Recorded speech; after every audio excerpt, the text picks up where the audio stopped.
Madame, Monsieur, bonjour et bienvenue dans le JT d'actualité juridique de la revue Fiduciaire. À la une de ce lundi 14 décembre, taxe d'habitation, les soldes d'hiver reportés au 20 janvier et report des échéances URSSAF de décembre 2020.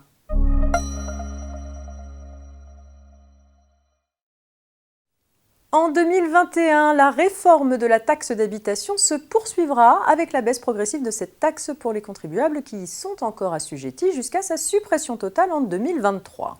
Les redevables de la taxe d'habitation en 2020 sont invités à utiliser le simulateur à leur disposition sur le site impôts.gouv.fr pour estimer le montant de la réduction de taxes dont ils pourront bénéficier en 2021. S'ils sont mensualisés, ils peuvent ajuster le montant de leur mensualité afin de bénéficier de la baisse de taxes dès le mois de janvier prochain.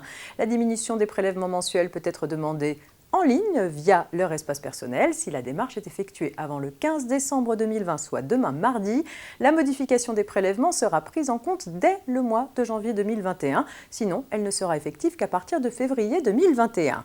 À noter qu'en cas de surestimation de la baisse des mensualités, aucune pénalité ne sera appliquée et le complément devra être acquitté à l'automne 2021.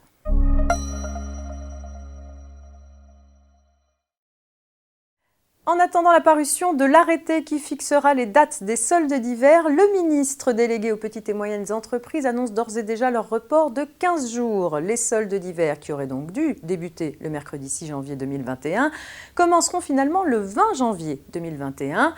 Comme pour les soldes de l'été 2020, le gouvernement répond ainsi à la demande de nombreux commerçants inquiets de devoir afficher les premières des marques si peu de temps après la réouverture des points de vente.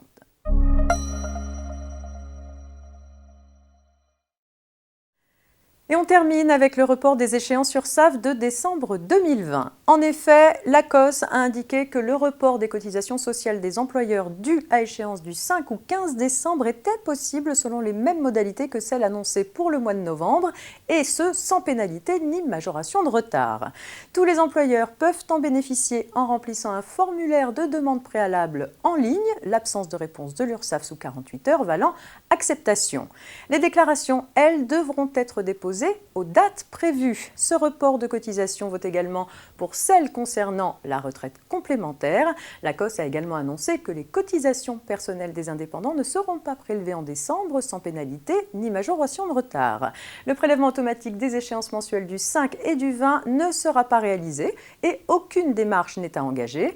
Les auto-entrepreneurs ont la possibilité quant à eux de payer la totalité des cotisations sociales dues sur l'échéance de décembre, d'en payer une partie seulement ou de ne pas les payer.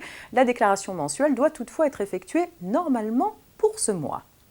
C'est la fin de ce JT, disponible dès à présent en podcast sur rfplay.fr. Je vous souhaite un très bon début de semaine. À demain.